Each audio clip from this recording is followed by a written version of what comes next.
Ben, the idea that 12 people can look at the same situation and come away with entirely different perspectives on whether it's possible or impossible.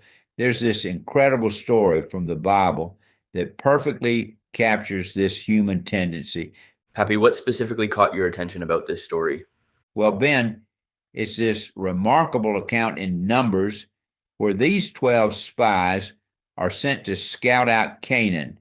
Imagine walking about 250 miles over 40 days, essentially doing an ancient version of a feasibility study.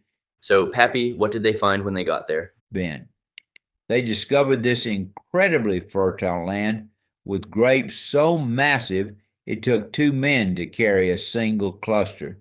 But they also found these intimidating cities with walls up to 50 feet high and 15 feet thick. We're talking serious fortifications here. Sounds like they found both incredible opportunity and overwhelming challenges. Ben. And here's where human nature shows itself. 10 of the spies came back basically saying, no way, these people are too strong, these walls are too high, we can't possibly succeed.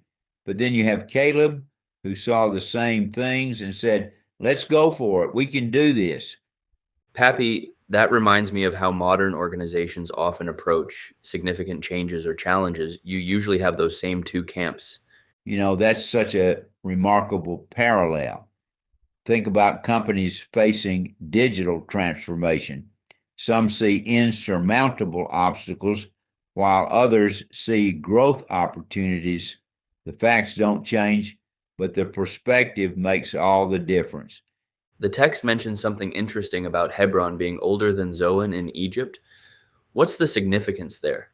That detail is crucial because it emphasizes just how established and sophisticated these cities were. They weren't dealing with some makeshift settlements. These were advanced civilizations with generations of history and defensive capabilities. Well, that certainly adds another layer to their apprehension. Right? And what's particularly fascinating is how Moses structured their reconnaissance mission. He gave them specific parameters, evaluate the strength of the people, the quality of the land, and the fortification of the cities. It was like he was creating an ancient SWOT analysis. That's quite sophisticated for something that happened thousands of years ago. And here's what I find most compelling. The spies weren't technically wrong about what they saw.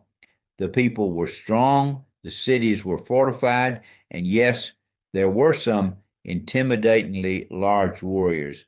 But they made the crucial mistake of measuring these challenges against their capabilities rather than their divine support. That's such a powerful insight for anyone facing seemingly insurmountable obstacles today. You know what's interesting? The Hebrew word for be courageous in this text can also mean be determined or stay focused. It wasn't just about physical bravery, it was about maintaining perspective and conviction when everyone around you is saying something can't be done. How do you think this applies to modern challenges we face? Well, think about any major undertaking, starting a business, implementing organizational change, or even personal transformation. We all face our version of fortified cities and giants. The question isn't whether the challenges are real, they are. The question is how we choose to view them and what resources we're counting on to overcome them. That's quite different from how most people approach obstacles. They often let the enormity of the challenge overwhelm them completely.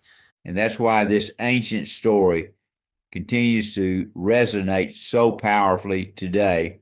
It's not suggesting we ignore the challenges. Even Caleb acknowledged them. It's about choosing to view them through the lens of possibility rather than limitation. Pappy, so in the end, it's really about perspective shaping reality. Then, whether we're facing personal challenges, professional obstacles, or community issues, we always have that choice to focus on the barriers or to focus on the possibilities. And often that choice makes all the difference in whether we even attempt to overcome those challenges in the first place.